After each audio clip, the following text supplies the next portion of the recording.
Hey, Jolo. I'm an English lad who used to be well into camping when I was a teen.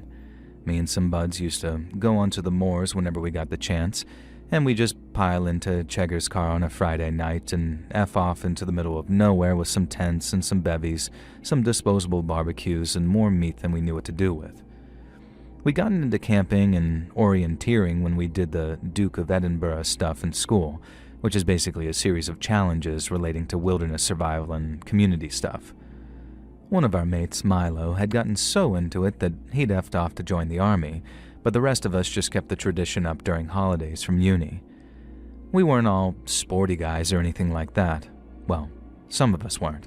Powell was, and he was a proper mad rugby lad doing a sports science degree. But then there was Cheggers, who was teased for being a proper nerd because he'd studied engineering, even though he was the one with a decent car and the de facto leader of the group. And then there was Brody, Sammy, and me studying physics, English lit, and drama respectively. Yeah, I'm a theater kid, I'll admit it. I was a bit of a rowdy twat back then too, though, so were all of us. We were well aware of it, and we wanted to be seen as polite, sensitive boys.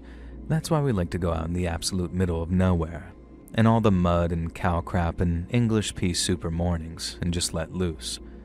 That's what we always did. It's what we got up to on our first night that summer, and what we planned to do for the next 6 nights when we were all back in town for our second-year summer break. So imagine our surprise when we all woke up with stinking hangovers that one Saturday morning, rolled out of our respective tents, and were faced with an old hippie-looking couple pitching their tent in the adjacent clearing to ours. We'd found this isolated forest a year ago and had come here a few times since. We made a semi-permanent fire pit out of bricks, and there had never been any indication that anyone else had used it besides us. Quickly sobering up and warning Powell to behave nicely, we strolled over to the older couple to introduce ourselves and ask if they wanted any help setting up. Most of us were pretentious little scroats back then and considered ourselves very world-wise and cultured, so we quite liked the idea of camping next to an old hippie couple who probably had good stories to tell and hopefully some weed if we were lucky. You could smell that they smoked, though. The lady looked to be in her 60s. She was thin, gaunt really, with frizzy hair and a kind of manic smile. She had these huge, thick glasses that made her eyes look almost comical, and I immediately found her adorable. The guy was big, built like a brick outhouse, and he had the biggest, bushiest beard I'd ever seen in my life. He wore that old green army jacket that every young guy in the UK seemed to own in the 2000s, but he was much older, and the jacket didn't fit him well. He also wore this fascinating weird hat that was covered in badges, pins, fishing flies, all manner of stuff really, and it was like a punk's school backpack, but on his head, and it was the hat that first jogged my memory. "Hey, are you Mr. Hamrodden?" I blurted out after some small talk. "Used to be an art teacher." He said he was. He smoothed the beard down and I could see it. When he taught me art in secondary school, he'd been completely clean-shaven. He'd been my favorite art teacher in years 7, 8, 9, and 10, but then he'd left the school halfway through my GCSE years and I never knew why. It kind of sucked because the new art teacher we got after him was a battle axe who had very strong, strict opinions about what art had to be, and I was glad to ditch her for my A-level art course. Cheggers and Sammy had been in my art class in years 7 to 9 as well, so they were made up to recognize Mr. Hanrodden. Not his actual name, by the way, just very similar. You can probably guess it, but I don't want to get sued. Now, Brody vaguely remembered him too, even though he'd never had classes with Hanrodden. I looked around for Powell, but saw that he went off into the woods and was disappearing among the trees. Hanrodden introduced the woman that he was with as his partner, Sainsbury's. This is actually what she called herself, like the supermarket. No idea if it was her real name. They had some Sainsbury's bags with them, so I always figured that they'd just taken the name from that. I just didn't see how it could matter at the time, and I thought they were trying to be funny. You don't really suspect that old people are up to no good, especially old beloved teachers. Utterly dumb, I guess, but hey, I'll happily admit to being an idiot when I was a teen in the 2000s. We helped Hamrodden and Sainsbury's set up their tent. They told us that they'd parked in the same car park that we were in and that they'd seen Chegger's car. We asked them how they knew about our little hidden forest spot and whether they had been here before. They said they had, many times, and had made use of our fire pit, which they were grateful for. Like I said, we'd never seen any indication that anyone had used it, but it's not like we went over it with Batman Arkham Asylum detective vision. We shared some lunch with a couple, then went our separate ways to go on a hike. Powell was nowhere to be seen, which wasn't super unusual. He'd sometimes go off hiking by himself, and looking at it now, I think Powell is neurodivergent in some way, because he needs these periods of alone time every now and then, and when we were kids, he'd often just disappear without telling anyone. Needless to say, we don't think anything of it when we didn't see Powell all afternoon. He wasn't back at the tent when we returned from the hike either, but Hanrodden and Sainsbury were, and we ended up hanging out with them all night, listening to music on Brody's battery-powered stereo, drinking some beers, and then frying up some steaks on the camp stove. Hanrodden regaled us all with stories about his time as a teacher, his time as a hippie in the swinging 60s, and his time in the army of all things, and then his recent life as a touring camper with his girlfriend. Sainsbury kept relatively quiet, chipping in every now and then about her vegan lifestyle, joking about the meat we were eating and stuff, although not in a judgy, unpleasant way. Hanrodden chowed down on some steak, and I noticed that they didn't contribute any food or drink all night, but I still had hope that they'd share the weed that I knew they had. And as the sun was setting, Hanrodden brought out a selection of baggies from his pocket. Brody and Sam had passed out drunk by this point and crawled into their tents. Powell still wasn't back, and I was beginning to get a little concerned. Cheggers said it was fine, though. He even had a mobile phone reception, so he managed to fire off a few texts to Powell. And there was nothing to do but wait, so I turned my attention back to my old art teacher. I'd expected him to have some weed, and he did, but there was more than that. A strip of what looked to be LSD tabs, a bag of pills, and a huge bag of mushrooms. Hanrodden claimed that they'd picked the mushrooms that afternoon on their hike, but that obviously wasn't true. They'd been meticulously dried out and packaged, and I knew from experience that drying out magic mushrooms of any kind takes ages. Cheggers was down for a joint, but he really had to persuade Hanrodden to share. It was like they didn't want to waste anything on him. On the other hand, both Hanrodden and Sainsbury were really keen to get me to drop a tab of acid. When I absolutely point-blank refused, they offered me a pill. I'd always imagined pills to be the go-to drug for ravers and 20-somethings on lads' holidays, not aging hippies in their 60s. Probably prejudice, but hey. Either way, I wasn't buying what they were selling, no matter how much they insisted it was free, no strings attached. I smoked part of a joint, just so I could let Cheggers have some, then they started to go on about mushroom tea. I didn't really have any say in the matter, I guess. They were already boiling up the water in our kettle over our camp stove, and chucked a whole handful of the mushrooms in. I asked if they were sure the shrooms were safe, and I remember even though the haze of a pot and beer, I felt a very sobering chill when Hanrodden waved my question away and vaguely said, "I guess so." After they brewed the tea, Cheggers snatched up a cup before the couple could protest and downed it. I didn't think he'd ever done shrooms before, so I was a little worried. And sure enough, he very quickly stood up and began to wander around the woods.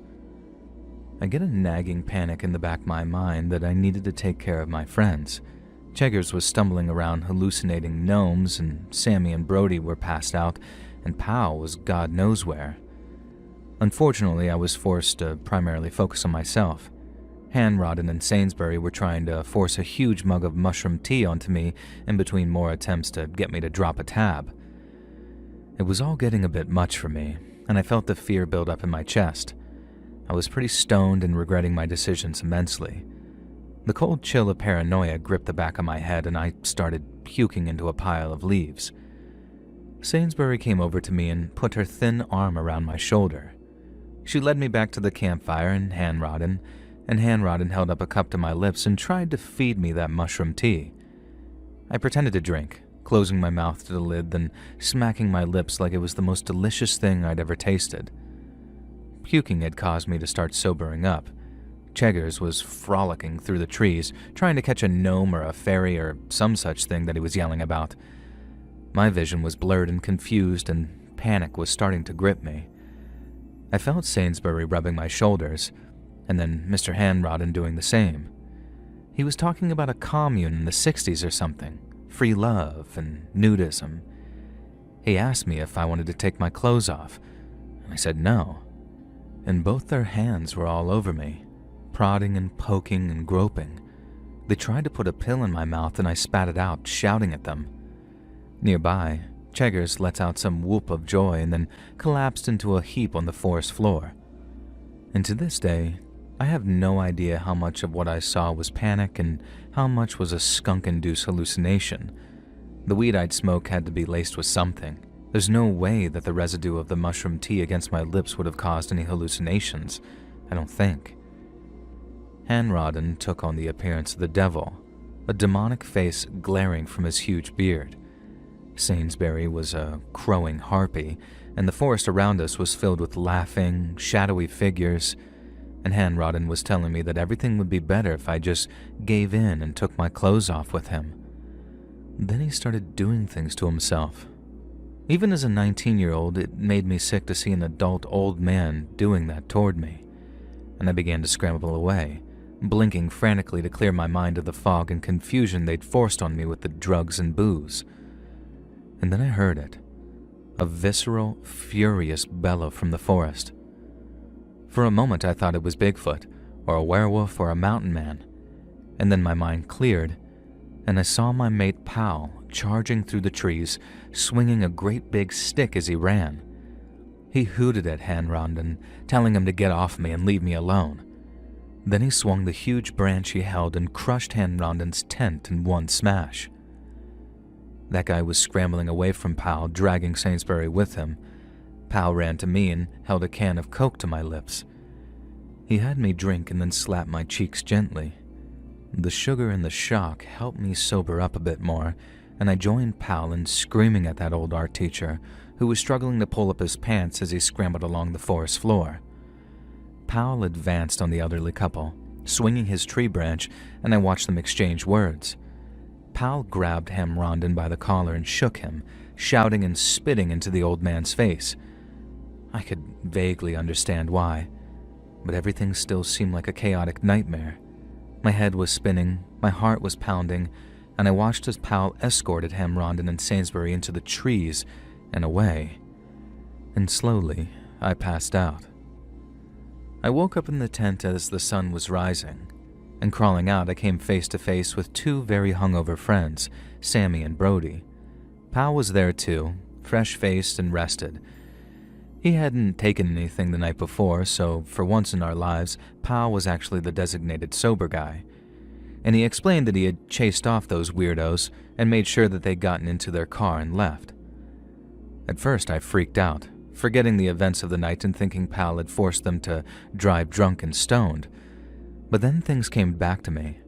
It also struck me that not once had I actually seen Hanrodden himself smoke or drink, and it seemed like he'd just been intent on me getting absolutely messed up. Eventually, Cheggers got up too, and after being sick as a dog in the woods, we all had some coffee and a long chat. And Pal told us everything. After we recognized that art teacher, he'd stalked off because years ago, in year 7, he had a horrific experience with the teacher and never told anyone. It wasn't as bad as it could have been, Pal said, and he wouldn't give us any real details, but here's what happened. Pal had been a slow developer and had special classes in years 7 and 8 for kids who were behind. For some reason, this involved a weekend trip to a farm, and Hanrodden was one of the other teachers chaperoning it. According to Pal, that guy had walked in on him in the showers every single night on the trip and continued to make creepy remarks to him after they'd returned to school. Pal said that he didn't think it was enough to tell anyone about it, which we sort of chastised him for that, but when he realized that the old guy we met was Hanrodden, he saw red and had to go for a hike to cool off. He also said that he couldn't prove this, but he'd heard that that guy had left our school when he did because there had been some other accusations aimed at him regarding his behavior towards some of the kids. I have since looked into this and verified that this is in fact likely true, although nothing was ever proven in court. I'd love to name and shame this guy. He's still alive even today from what I can gather, albeit an ancient man. And I hope he suffers crippling arthritis every day. What a creep. I never could actually uncover who Sainsbury was or what her story was, and I was a little miffed at Powell for leaving us with a guy he suspected of being dangerous.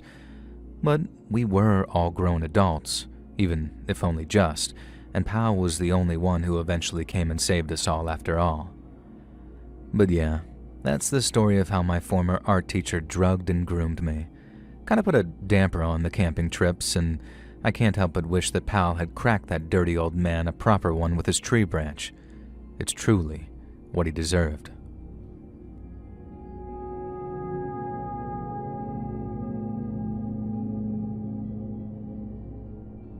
So in the early 2010s, my buddy and I, my buddy being Sean, used to go camping in the Sierra Nevada. We'd usually pitch up a tent somewhere near Mount Whitney or go hiking around Lake Tahoe, but we went all over the area. We were both native Californians, and our beloved mountain range was our absolute favorite place to spend time when we needed a break from the rat race. One time, we settled on a spot we'd never explored before. It was a fairly remote site off the beaten track, and we couldn't find any evidence that it had ever been camped at. Exactly the kind of spot Sean and I'd like to check out and document. I was a bit of a journaling nerd, and at the time I think I was using LiveJournal or Tumblr to post sincere, intensely purple travel and nature writing. Now, I wish I still had an archive of most of it. It was incredibly abominable, but I had so much fun doing it, and that's the main thing. Sean was more of a photographer, and he still is, and basically spent most of our trips with a camera glued to his eye. Never ever suggest to that man that he use a cell phone for photography, though. You'll get a rant about how it's sacrilegious to use a camera thinner than a DVD case. Me, I'm happy to snap pics with my Samsung. And back then I wrote everything down in notebooks, and Sean would capture it on his Nikon or whatever expensive piece of equipment he was using at the time. He'd been entering some online photography competitions, which is why he was stoked when he found this pristine camping spot that none of the Sierra Nevada forums we'd frequented had ever mentioned.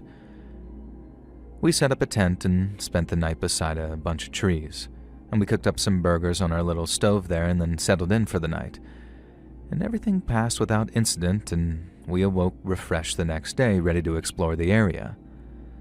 The area where we camped was segmented by a small river. We followed the water upstream through the outcrops to the base of a small mountain. Sean paused to photograph what he insisted was a golden eagle flying overhead, and a bit later we spied a mountain lion prowling across some rocks, thankfully in the far distance on a different mountain. Now eventually we broke for lunch in the shade of a cliff face. I scrawled some notes in my journal while Sean snapped some more pics, and he disappeared behind some rocks, and then I heard him calling to me pretty excitedly. Now stopping my writing, I headed over. Sean had found a cave. Something about the gaping dark opening in the rock gave me the creeps though, and I suggested that maybe we should move on. The area is home to some black bears and various other things like mountain lions obviously, and this could have easily have been their lair. Sean said that he wanted to get a few photographs of the cavern entrance, and we were both armed and had bear spray and all that good stuff, so it didn't seem too risky. We stepped into the opening and almost immediately we were swallowed by the darkness. It was eerie. It felt like we'd stepped into liquid shadows. Behind us, the sun beat down, but inside the cave, it was pitch black.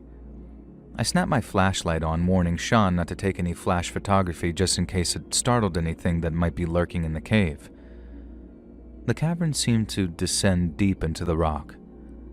I stepped forward, curiosity getting the better of me, and something crunched under my foot. I looked down.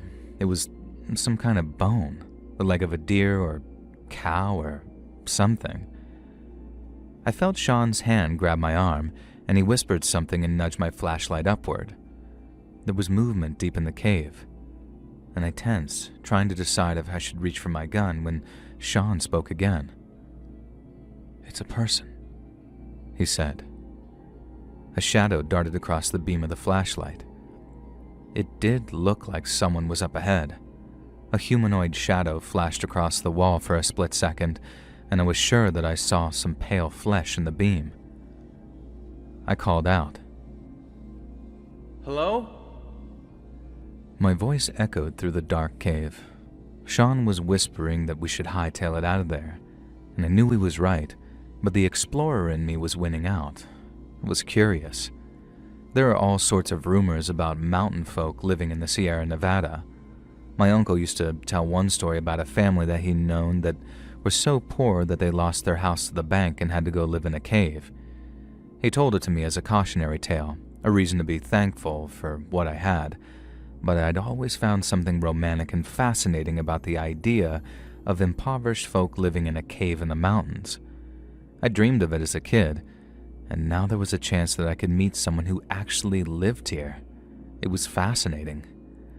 Then Sean brought me crashing back to Earth with, "Dude, don't be a moron," and began dragging me forcefully by the arm out of the hole in the rock. I called out one last time, "Hello?" "Get," echoed back. "Get gone."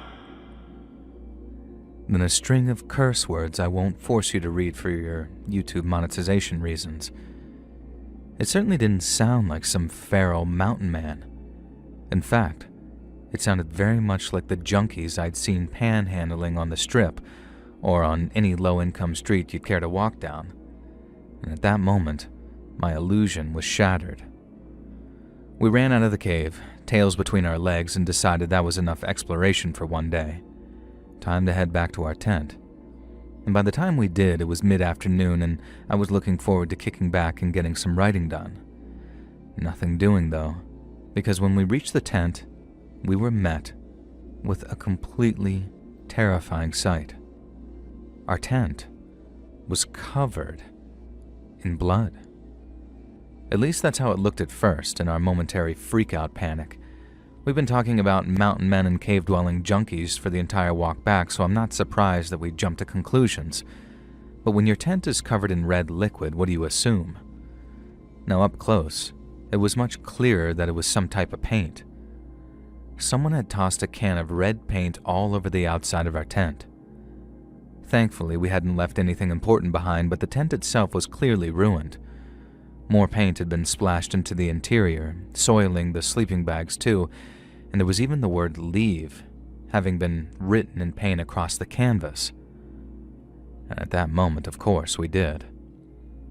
It was a couple of hours' hike to the car, and we had no shelter and nowhere to sleep, so there was nothing to do but drive to the nearest town and get a motel for the night. We hung out in a bar just down from the motel and got talking to the bartender. We told him about our close encounter with that feral mountain man, and he just laughed. Apparently that area was home to a gang of meth cooks, and their junkie clients would often camp out or hang around the mountainside. He said it was surprising we only bumped into one of them. There's normally a few trailers dotted around that area, meth heads letting off guns and all sorts of stuff. I still don't know to this day if he was actually screwing with us, but he seemed amused and surprised that we'd escaped that encounter intact. According to him, there was a shooting around there almost every week. Sean and I decided not to go camping off that beaten path after that. We still went exploring for many years after, but we stuck to places that weren't home to murderous meth addicts or feral cave dwellers.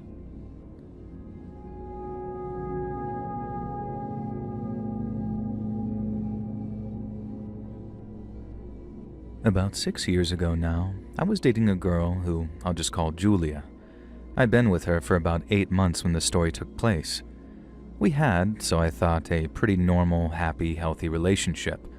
We did all the things a young couple does.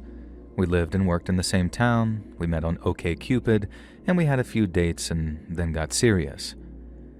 After 8 months, we hadn't moved in together, although I'd been thinking of asking her. Julia always talked about how she liked her independence, though, and I didn't want to make the mistake I'd made in my last relationship of coming on too strong or moving too fast. Instead of living together, we would take regular vacations together. They were usually long weekend getaways, either to visit my folks or shopping trips. One time, we did a tour of a few theme parks over the course of some weekends, and it was great, and we became the couple that vacationed together. I thought everything was going perfectly. Like I said, I was thinking of asking her to move in, and maybe down the line popping the question. To my knowledge, our relationship was solid as a mountain.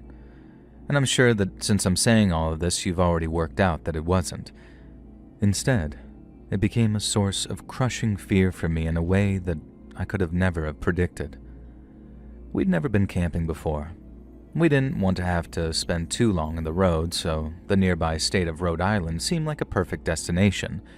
It has a number of fantastic campgrounds, and we picked the one that looked the most appealing. Something not too isolated, but not too busy either, and fairly near the coast where we plan to spend the second half of our 2-week vacation in an Airbnb. It was early fall, and Rhode Island is stunning at that time of the year.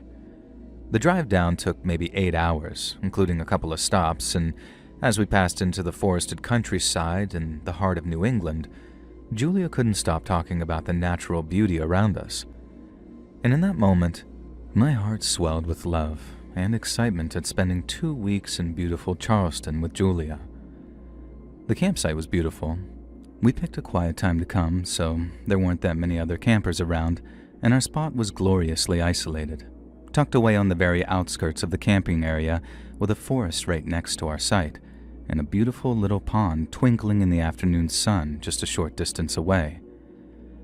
I think I remember using the words idyllic to Julia in a very breathless voice. It was pretty cringe looking back, not because I was wowed by nature, but, well, you'll see. The first night went by fast and wonderfully. We cooked up some wieners over the campfire, spent some quality time in the tent, and then went for a late-night hike through the forest and grounds, ending beside the pond where we sat and took in the moonlight off the water. And I just sat with my arm around my girlfriend, and I genuinely thought that life was perfect. The next morning, I realized that I couldn't have been more wrong. I woke up to the sound of Julia yelling. Even at the time, I remember getting this weird feeling about it, but I couldn't put my finger on why. I scrambled to pull some clothes on and then dashed out into the clearing. Our stuff was trashed, and it looked like this rampaging group of hogs had just come crashing through the campsite, although there was no way that could be the case. I wasn't the heaviest sleeper, and I hadn't woken up until Julia screamed.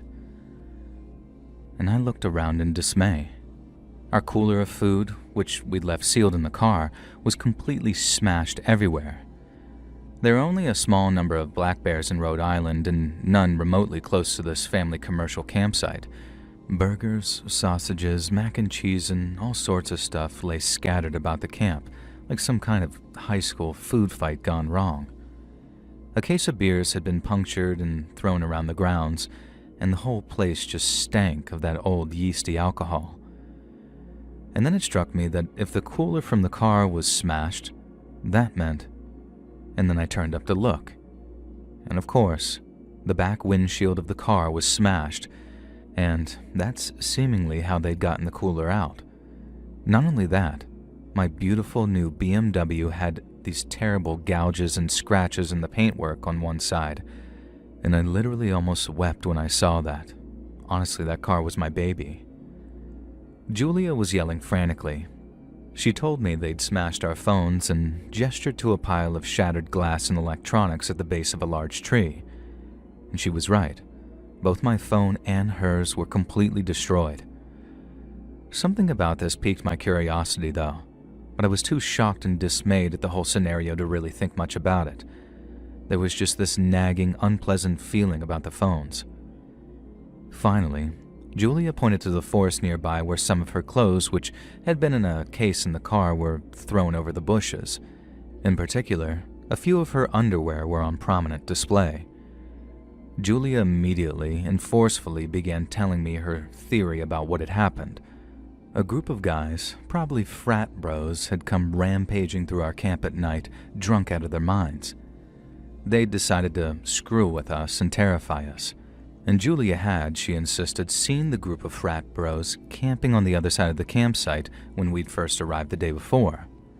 I asked if she'd actually seen them invade our camp, and she was very cagey about this, said that she thought so, but it was dark and she couldn't be sure. I let it drop for now and then began cleaning up the campsite. Julia helped. As we tossed the food and retrieved her clothes, I said that it was a bummer our camping trip had been cut short.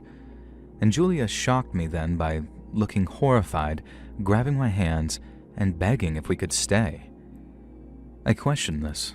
Why on earth would we stay when our things had just been trashed, the car had been vandalized, and worse, these people could still be at the campsite? Now, we called the cops, of course, and a ranger came to see us a few hours later. He said there really wasn't much that could be done, apparently, which seemed like bullcrap to me. And he promised to ask around the camp anyway and told us to keep an eye out to be safe. I asked him if he thought we should move along, and he was pretty dismissive that it was just kids. Kids who'd cost me a bunch of food bills and vehicle repairs and phone repairs. And after the ranger left, Julia pointed out that there was a store on the other side of the campgrounds, that we could just buy a tarp for that back windshield, and that it could be fixed on the second part of our vacation on the coast. There was no sense in canceling everything on day 2 just because of some chaos like this. Now, in the moment, I told her that was okay, we'd see how it went. I was distracted, still kind of seething with fury over what had been done to my car, and also trying to pin down the nagging concern I had in the back of my mind, as all of this, for as insane as it was, obviously didn't feel right. And later that day, after a lot of affection from Julia, I started to calm down. We went for a walk to the camp store to recoup some supplies. I didn't tell Julia, but I was also keeping an eye out for vandal frat boys that she alleged to have invaded our camp. I couldn't really see any group of guys that really matched that description by Julia, and I couldn't decide whether this was a relief or kind of strange. I did see the ranger chatting to a few folks, though, and he sent me a little wave, as if to say, "Yep, I'm doing my job," so I guess that made me feel safe. Now, when we were in the camp store, Julia and I got into the dumbest argument. I don't even remember what it was about, but I do remember it surprised me how much she lost her crap. I think I jokingly disagreed with her about what kind of wieners to get, and she just flipped, yelling at me that I never listened to her or took her opinions into consideration. And this was the first time I'd ever heard about this, and I guess I got defensive. Not an excuse, but I was still mad and upset about the car, and also a little frustrated at Julia for wanting to stay at the campground where we'd been the victims of an actual crime. And Julia stormed off, leaving me to finish up the groceries and pay the bill. I did so, and then I wandered outside to look for her. There was no sign of my girlfriend, but I did see a small group of guys who could possibly maybe be the frat bros if you squinted. And they seemed like chill, nice guys, but I approached them anyway and asked if they'd seen any other suspicious characters around their age camping in the park. They told me they'd been there for a few days already and hadn't seen anyone under the age of 40 other than myself and Julia. And that checked out for my observations too. Then, one of them came up to me and quietly asked if I was okay. I figured the stress of the day must have been in my face or something, so I explained that our car and campsite had been vandalized. This seemed to shock the kid, so I asked him why he'd checked in with me. He told me the woman I was with seemed, and he paused here, saying, volatile and angry. I figured he must have seen Julia stomping away after our argument, but it all seemed pretty strange. When I got back to the campsite, everything was incredibly quiet except for this faint sobbing coming from our tent. I dropped the groceries on the picnic table and ran over there. Julia was sitting in the tent, and tears were streaming down her eyes, rocking back and forth. I went to her and put my arm around her. Eventually, I got her to calm down, and she told me what had happened. She returned to our tent after our argument, and 3 guys had showed up. She said they threatened her and made some lewd advances toward her, and then when she rejected them, one of them had kicked a dent in the door of the car. I wanted to go out and check as soon as I knew Julia was unharmed. But consoling Julia was more important, and I started asking her questions about the guys so we could tell the cops, What did they look like? What race were they, etc.? And Julia started yelling at me, saying I was inconsiderate and thoughtless. I hadn't even asked her if she wanted to get the cops involved, and she didn't actually. She wanted to just drop it, and how dare I grill her about the details. And she started asking me if I thought she was a liar, etc. Now I'm completely shocked and taken aback. I hadn't been entertaining thoughts like that at all. I had wanted to know so we could identify them, obviously, and now that Julia had freaked out so badly, though, again, a suspicion began nagging at me. It did seem like Julia was hiding something. What if they'd assaulted her worse than she'd let on? And that's where my mind went first. But man, was I naive. That night, I was adamant I wanted to leave.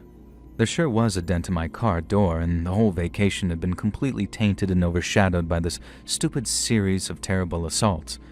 And Julia was over-the-top enthusiastic, though. And she went absolutely out of her way to try insisting that we were having a great time, that it didn't matter if we were being targeted by harassers, that we'd be just letting them win if we gave in and rolled over. And honestly, I said I was happy to let them win if it meant safety and a harassment-free weekend, and this made Julia mad again. At first, I chalked it up to the stress of the attacks, but as we sat in silence around the campfire, both of us were just kind of sulking after yet another argument, I realized what had been bothering me the whole time. Without even thinking, I brought it up to Julia. How had the vandals smashed our phones when we'd gone to sleep with our phones in the tent the night before? They hadn't been charging in the car. We'd both fallen asleep watching YouTube and some reels, and Julia opened her mouth, closed it again, opened it, and then closed it. She stared at me, and if looks could kill, I swear I'd be a dead man. Then she began to scream at me. She asked me where I got off accusing her and what I was trying to imply. I hadn't accused her of anything. I just asked how the vandals got a hold of our cells when they were in the tent. I hadn't mentioned her at all. And at this point, the red flags were impossible to ignore, and it was obvious that Julia was involved somehow. I'm sure it's been obvious to everyone that Julia was behind the vandalism, and you probably think I'm an idiot for not suspecting her right away. In my defense, it's easier to make it look that way when I'm telling the story in retrospect, and I'm not some professional storyteller or master of tension, so I've probably given away the fact that Julia was the culprit right at the start. But sure enough, that's the conclusion I started suspecting at this point. And as gently as I could, since she was behaving so volatile and erratic, I asked my loving girlfriend if there was anything she wanted to tell me, and if she knew something about the vandalism. That's when she broke down and confessed everything. She was convinced that I no longer loved her. I was going to break up with her on this vacation, and I'd been planning to for months. She thought I was cheating on her. She thought I cared more about my new car than her, and I guess that's why she did so much damage to the car in particular. Now please let me stress that there was absolutely no truth to any of these claims. Even in the aftermath, a few of our friends decided to believe Julia and low-key suspected me of having done something to trigger her behavior. And I can swear to the Lord above that I didn't. I did not so much as look at another woman in that way, and I genuinely thought Julia was the one. And that night, around the campfire, she told me that she thought that I would start to love her again if I thought we were in danger, that my male protector instincts would kick in and I'd go back to caring about her like I used to. I was speechless, furious at first and then sort of just sad. The love of my life was clearly having some kind of mental breakdown, and I had no idea what to do about it. The first thing I did was pack up the car. No way were we staying on a vacation under this cloud, and Julia begged me to stay one more night and check us into a hotel, but I couldn't. We began the drive home that same evening, and let me tell you, that was the most awkward, silent road trip of my entire life. My plan was to get Julia home and then work out the next steps, maybe get her medical help or therapy. I didn't expect this to be the end of our relationship, but yeah. I have no idea what happened to Julia, and I wish I could have helped her. I took her back to her apartment in the early hours of the morning and told her we'd talk the next day. I woke up to find that she'd blocked me on everything: social media, Facebook, email, my phone number, and then I started getting messages from friends asking why I treated her so poorly. And things escalated from there, and I eventually had no choice but to just make a clean break. I cut Julia out of my life. I cut most of our mutual friends out, and eventually I moved away to a completely different state. Nearly a decade later, I still occasionally get threatening messages from random accounts calling me a cheater, a rat. One time, in a city far from anywhere I'd ever been with Julia, my car got vandalized again, and it was probably a completely coincidental piece of bad luck, but it's hard not to be paranoid. I have no idea if Julia ever got help or got better, and it breaks my heart to think about it. I'm married now to a beautiful woman who is pregnant with my child, and I managed to suppress that paranoia. I spent a lot of our early relationship convinced that she was going to suddenly turn on me. It hasn't happened yet, and maybe I was an oblivious idiot though, but I never saw any signs of it with Julia either. Everything was perfect, and then our first camping trip seemingly broke her. Maybe I'm just superstitious, but anytime my current wife brings up the idea of camping, all I can say is absolutely not.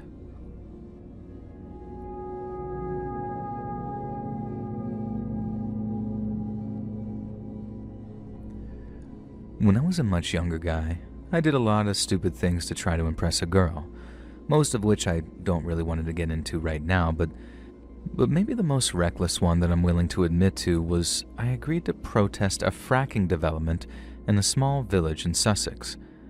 I didn't know what I was getting myself into when Amy, the girl that I was into, took me to buy camping gear. I thought we were just going to make some noise and wave some placards, not spend the night there. She was telling me about how important this was, and I tried to look like I understand. The next morning, about 100 of us pitched our tents by the side of the road, ready to block any traffic into the drilling site. Someone had rigged up a PA and was playing Black Sabbath, and every time a car passed through the road, we ran out to block it and chanted our slogans. As one passed, I tried to get enough signal on my phone to text my mom that I wouldn't be back that night.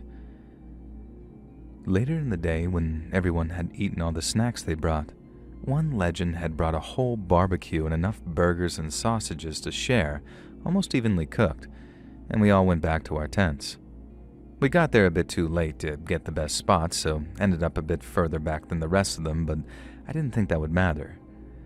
As we both got to our tents, in the camping shop I jokingly suggested it would be cheaper to get one big one, or at least after she said no, I said it was a joke. Amy pulled out a cooler and offered me a cider. I'd hoped I'd done enough to make her think I was boyfriend material. I'd even shown her how to put the guy ropes in, which she'd had to move. We were woken up a few hours later by the owner of the tiniest edge of land we'd inadvertently been camping on. In my sleepy state, I couldn't make out a word he was saying, but the moonlight made clear enough the shotgun he was waving at us. He looked very angry, and I assumed he was saying something along the lines of "get off my land." We had just about enough time to run out of our tents before he could shoot at us. The farmer began screaming and hollering, and I have honestly never been more afraid. I only had my underwear on, and luckily Amy had been sleeping in a Spider-Man t-shirt, which, in different circumstances, well, looking back, I'd have just grilled her about comic book trivia, so I'd only have embarrassed myself.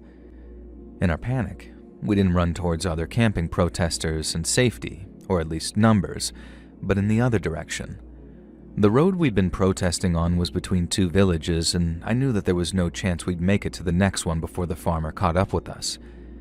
In this darkness, we could easily get lost if we went off the road, but so could he, so this seemed like the best option. I tried to get Amy's attention, and then grabbed her hand and ran into the woods, hoping she'd run with me, which she did. It was at this point I regretted having seen the Blair Witch Project recently. The woods quickly became dense enough that we had to give up holding hands, so I had no idea how far away she was. I hoped that she was still near me, but in the almost total darkness, I could barely see her or anything. A few times I nearly ran into a massive oak tree. It might have been the same one. And once I tripped on a root, feeling my knees smash into the earth before I could reflexively put my hands out to brace myself. I must have lost Amy a while ago, but I couldn't even be sure when. I was also very lost myself and not sure how far I'd be able to run now. I considered just lying there to wait in the cold and dark for the morning light to come, and then I heard a cry. It was Amy. Imagining the farmer with a shotgun and the trouble Amy could be in, I ran towards where I thought I'd heard the sound. I think I must have hurt myself a few more times in tree branches or something, because the next morning I had a lot more cuts and bruises. I managed to catch up with Amy, but so had the farmer. I suppose as a gesture of politeness, he wasn't pointing his shotgun directly at me, which I assumed he probably would if it was me he'd found. But it was still a threat. He hadn't noticed me yet, but I didn't really want to hurt him when, out of the three of us, he'd probably had the best idea of how to find the road. I pleaded with him that we hadn't meant to use his land, that we wouldn't do it again, that we were lost, and that it had been my idea to join the protest, so he should at least let Amy go. I don't know what he'd been planning to do or what he would do. I just hoped that by taking the blame it might wrong-foot him enough to not hurt us. I guess he must have been a bit lost himself, because after a few seconds, he started laughing, and I later found out from his wife that the shotgun wasn't even loaded and was too rusty to fire. Luckily, the protest camp was still noisy enough that without confusion of the chase, we could more or less just walk towards it. As we started to talk about why we'd been camping there, we even managed to bring him around a bit and offered to take some leaflets once Amy had gotten back to her feet, because obviously she didn't have any on her. I think at that point he noticed I'd lied about it being my idea to come, but with the tension gone and it being a noble lie anyway, he just laughed it off and offered us into the farmhouse for a cup of tea. I never did get a date with Amy, but we became very close friends, so I don't look back with too much shame on that night. I guess there's something about being at the other end of a very angry farmer holding a very real-looking shotgun which brings people together, even if it doesn't work well for romance. I never did return to the protest, and sometimes I wonder what happened with it.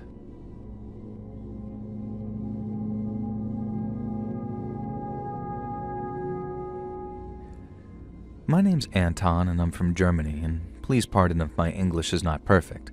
I learned to speak it from watching American TV and visiting America, and I taught myself. I'm an adventurer and hiker, and I spend much of my time camping and hiking all around Europe. Anywhere worth visiting, I've visited it, but the rest of the world had not been my playground yet. This is why for many years I harbored a dream of visiting finest Appalachia, the location of so many excellent scary stories and atmospheric adventures that I've seen. I'm a solo hiker, and I challenge myself to explore and survive in the wilderness alone. This has always been perfect for me, as I am a solitary individual, and throughout all of my travels in Europe, I have never encountered more than a few minorly troubling incidents. And this is why I, foolishly, embarked on a solo visit to the Appalachia Trail in the summer of 2014. I flew over to the States for my first visit and stayed with some friends that I'd known for some years online. Then I rented a car and drove to the foot of the trail that I was going to hike. I had promised my friends that I'd follow the marked trail rigidly, as they were concerned about me doing this alone, but secretly I had decided to go where the wind took me. I did stick to the trail for the first day or two, but then I diverted. I have many years of experience as an explorer, so keeping track of my route was no problem for me. I headed into an area that appealed to me. The trees were so huge and towering, unlike anything we have in Europe, and I was taken by the beauty surrounding me. That night, I set up my tent beside a small pond. The beauty of the American countryside took my breath away, and I basked in the silence and tranquility of this new world. Back in Germany, it is stunning, but Appalachia, at least where I was very unique, and I was awestruck. That night, I drifted off watching the stars, and eventually I crawled inside my tent to sleep. I awoke later to sounds, howling and calling. At first I thought it might be a pack of wolves. I didn't have a firearm as a German person on vacation in the States, but I had a hunting knife, and it is this that I held as I was just frozen there in my tent, listening intently. The howling soon settled into human voices, and I couldn't understand their words at first. if they were saying words at all, but then they began to chant, "If you leave, you'll die. If you leave, you'll die." I called out to them, as it was clear that they knew that I was inside the tent. "Leave where?" I asked. "Leave the tent," they said. "If you leave the tent, you will die." "Will you kill me?" I asked. No reply. A voice howled again, and then another said, "If you leave, you'll die." And next I heard footsteps. It sounded like they were circling the tent. Fear gripped me, unlike anything I had ever felt before in my solo adventures. Was this to be the end of me, here in some foreign land? Was my life to be cut short by these Americans who I had for so long held in such high regard? I shifted in the tent and a voice called back, "Do not come out." I listened, and instead gripped my knife tighter, just as fear gripped me. More steps, then the sound of someone running, shouts and a commotion that seemed to have nothing to do with me. A voice outside the tent spoke and told me to stay put, and so I did. I had lit a fire in the pit that night, and now I saw the light from my fire flaring back up, lit by one of the strangers outside. Another jolt of panic. What if they burned me alive? But I could see the fire was not too close to the tent, even through the canvas. I held back a scream as I heard one gunshot, and then another. The voice outside the tent reaffirmed that I should stay put. I thought about challenging that voice, emerging with my knife and fighting for my life. But for what? They told me that I would be okay if I stayed inside, and so I did. 2 more gunshots, and then some more hooting and laughter. Whoever was out there, they were having some kind of fun, and I didn't know what violence was occurring, if any, and I did not know how serious the danger was directly to me. All I knew was that the men outside continued to tell me to stay in the tent where I was. At some point during that long, terrifying night, the fire was extinguished again, and this allowed me to relax somewhat, knowing that I would not be set ablaze by unseen hands while cowering inside my shelter. Somehow, eventually, tiredness caused me to pass out. When I awoke, I could see the sun had risen. For a moment, I forgot about the events of the night before, but I urgently needed to urinate and started to unzip the tent. Everything returned to my memory, and I froze, then called out. No reply. I waited, listened, gripped the knife, and opened the tent.